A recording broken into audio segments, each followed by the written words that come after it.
Forget what I said to you just now. That's all finished and done with. Don't let's ever think of it again, all right?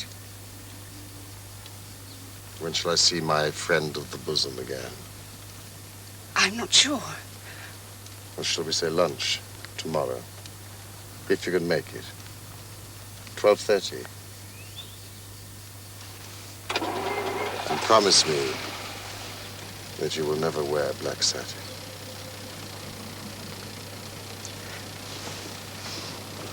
Are you sure it'll be all right for you to get up tomorrow? Of course it's all right. I haven't sneezed since Tuesday. Oh. Did you tell the manager about the drafts? Yes, Mrs. Van Hopper. I've never known such drafts. It's like sitting in a Frigidaire. Is Nell Middlesex still here? I don't think so. What about Max de Winter? Yes, I saw him in the restaurant today. What a strange man he is. Attractive, but strange. Difficult to know, I should think. They say he was quite different before his wife died. What a dreadful thing that was. I never saw her, but I believe she was very lovely. Exquisitely turned out and brilliant in every way. They used to give tremendous parties at Mandalay. Oh, it was all very sudden and tragic, and I believe he adored her.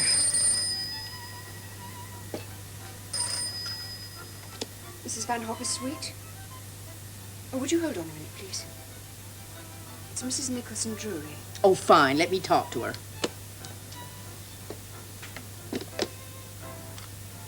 Helen?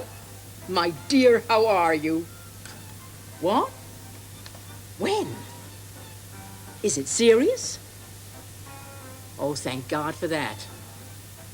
When are you going? Helen, listen. We're gonna come with you. No, I insist. Oh, to hell with Europe. Helen, listen, dear. Please listen. I'll make all the arrangements, and I'll call you tomorrow around 10, okay?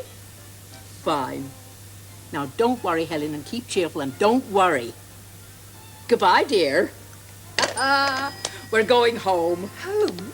Helen's had a cable from New York. Her daughter's got appendicitis, and they've cabled her to go home, and we're going with her. I'm sick to death of Europe, and we can come back in the early fall. How do you like the idea of seeing New York? I'm not sure. What do you mean you're not sure? I can make you out sometimes. Don't you realize that girls in your position with no money can have the grandest fun in New York? Plenty of boys and excitement, and you won't be at my beck and call as much as you are here. Don't look so miserable, for heaven's sake. I thought you didn't care for Monty. I've got used to it. Well, you'll just have to get used to New York. Now go down to the reception desk right away and make that young clerk show some sign of efficiency. Tell him we're leaving Saturday and tell him to get things moving.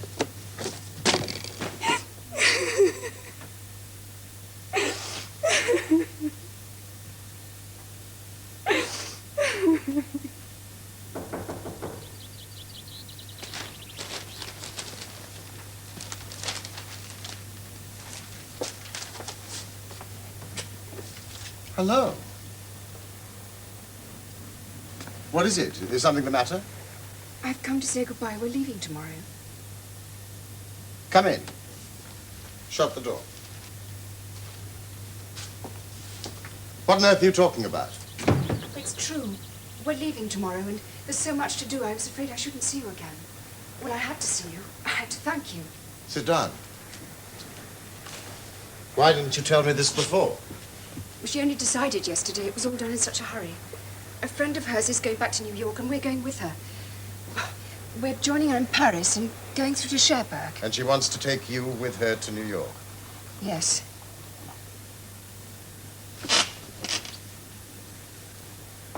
You want to go? No, I shall hate it. I shall be miserable. Then don't go. Oh, I have to, you know Why? that. Why? Well, I work for a salary. I can't afford to leave her. Do you want some breakfast and coffee? No, thank you. So, Mrs. Van Hopper has got tired of Monte Carlo and wants to go home. Well, so do I. She to America, I to Mandalay. Which would you prefer? You have your choice. Oh, please don't joke about it. I'm not joking. I never joke at breakfast time. New York with Mrs. Van Hopper or Mandalay with me? I don't understand. Choose. You mean you want a secretary or something? I'm asking you to marry me, you little fool.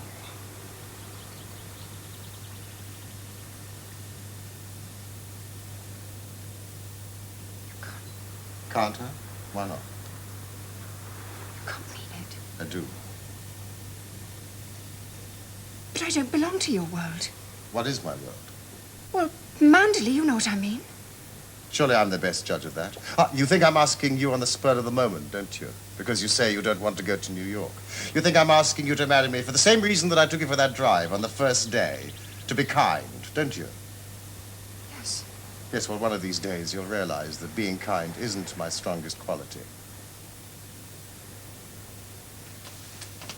You still haven't answered my question. Will you marry me?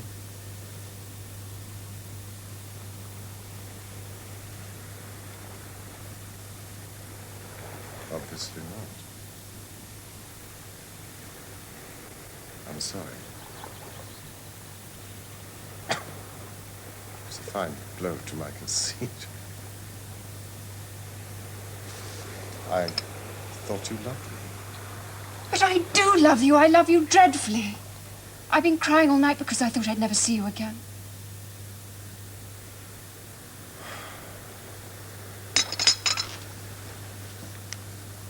Bless you for that. One day, I'll remind you of this love. And you won't believe me. Oh, what a shame. What a shame you have to grow up. Well, that's settled. Instead of being Mrs. Van Hopper's companion, you will be mine, and your duties will be very much the same. I, too, like to play bezique after dinner, and someone to pour out my tea. The only difference is that I don't take Taxol. I prefer Enos. And you must never let me run out of my particular brand of toothpaste. Oh, my poor darling. I'm sure this isn't your idea of a proposal. We should be in a conservatory. You in a white dress, with a flower in your hand, and a violin playing a waltz in the distance. And I should make love to you under a palm tree. Never mind. I'll take you to Venice for our honeymoon, and I'll hold hands with you in a gondola. But we won't stay long, because I want to show you Manderley. Who's going to tell Mrs. Van Hopper, you or me? You tell her. She'd be so angry.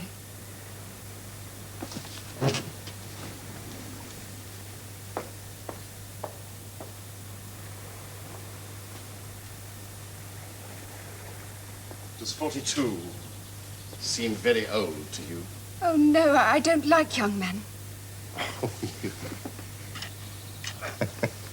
Do you mind how soon you marry me? How soon? Well, the whole thing can be arranged in a few days, over a desk with a license. You don't want a trousseau, do you, or any of that nonsense? You mean not in a church? Not in a church. Well, what about all your relations and all your friends? I had that kind of wedding before. Well, do whatever you like. Oh, won't it be fun?